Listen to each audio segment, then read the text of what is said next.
So we want to talk about Pulse Sure. and I know that launch is coming soon. Can you speak on why you wanted to not only create a new coin, hmm but a new blockchain, Yeah. and the benefits of that?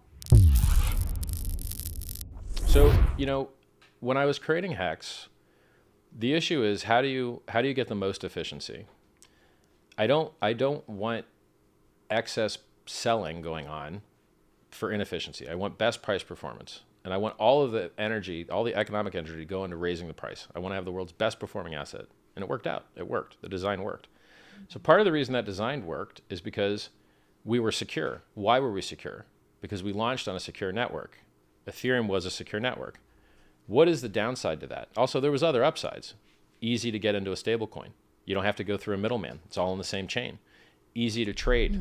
No AML, no KYC, no sign up. You can trade back and forth to stable and hex, back and forth all you want. No middlemen. Get rid of all the middlemen. Make it more efficient. The only downside to that method was that because the network was so good and offered it so much, it became so popular that it became very expensive to transact. And so people were paying $1,600 to end a hex stake, and they're having to pay $50 to $60 to $70 to buy in. I don't like having a $50, $60, $70 penalty to on-ramp a new user. It's not fair. I mean, if you want to put in 50, now you've got to put in 120 to get 50. It sucks. Yeah. And the only way that I could get that cost down for my users is to fork the network and have a new network, new capacity, higher throughput, and less users to start, because the new thing will always have less users than the old thing that's been around for 6 years. Right. And so that's what I did. So PulseChain's been on testnet now, and it will reduce the cost to bring new users in. It will reduce the cost to swap coins. It will give you the world's largest free airdrop. You get a copy of every single coin on the Ethereum network on this network for free. No sign up, nothing. It just works. You click one button, you switch networks, there's your coins. It's beautiful. How People did you love do free that? money. Well, When you we're still refer to doing the it. world's largest, oh yeah, when Yeah. you refer to the world's largest airdrop, I Yeah. hear that in a lot of your streams. hmm Does that just mean the coins in your Ethereum wallet will be copied over Yes. to your Pulse Chain wallet? Yep. That's That's what so it means. cool. Is that just in the coding? Like, how the fuck did you do that? Well, yeah. It's that is not answerable in a simple way. So Okay. it would be like you wanted to make a copy of a car, and you're like, well, what part do we try and build first? The doors, I guess. Let's go build some doors. You got to copy all of the parts, and there's a lot of moving parts. You've got the servers, you've got the front ends, you've got the contract code. There is a lot of stuff that goes into it, which is why it's taken, over a year now to get close, and we're close, but it still is not ready yet. There's still some things that we want to fix before we go to mainnet.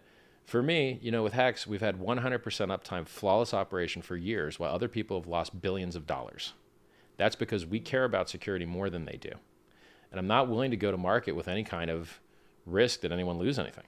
I'm not going to market and let people lose. We care about security greatly, because if you don't have security, what do you got?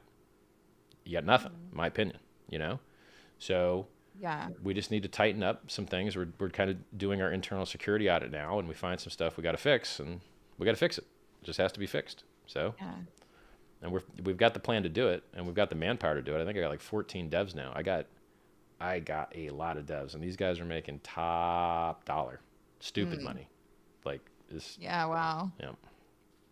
You care for, I mean, I would like to believe that you care so much. Like, you always, like, everything that you do just shows that you care. I mean, even the Pulse Chain sacrifice, wasn't that like for every dollar you got 10,000 points? Well, Was that just some, the what was Pulse that? Chain sacrifice, you could give money to charity and get free coins, or you could give money to an Okay. address for a political statement and get free coins. So we raised $27 million for charity, medical research. And then I think there was like 600 million total that came in for Pulse Chain before the sacrifice volume phase ended. And then there was like $1 billion on PulseX. It's like 1.6 billion total. Then if you That's assume, crazy. if you don't count the hex, there was like maybe 660 million stable coins between the two in the end. It's a lot of economic energy for sure. And the first, so Pulse Chain was to sacrifice for freedom of speech. Everyone's getting canceled out there. It's not good. There's this old saying, when they came for this person, I didn't say anything because I wasn't that person. When they came for these people, I didn't say anything because I wasn't one of them. When they came for those people, I didn't say anything because I wasn't one of them. And then when they came for me, there was no one left to say anything for me. That's the saying, right? Like it's kind of what happened to the Jews in World War II. So yeah, like if you don't start standing up and fixing things that are going wrong, they're not going to get better. I want freedom of speech to return. I want privacy to return. I want people's savings to have value. I want people to become richer while they sleep. And the government's not doing that for you. They're doing the opposite of that. So we have to make the world better.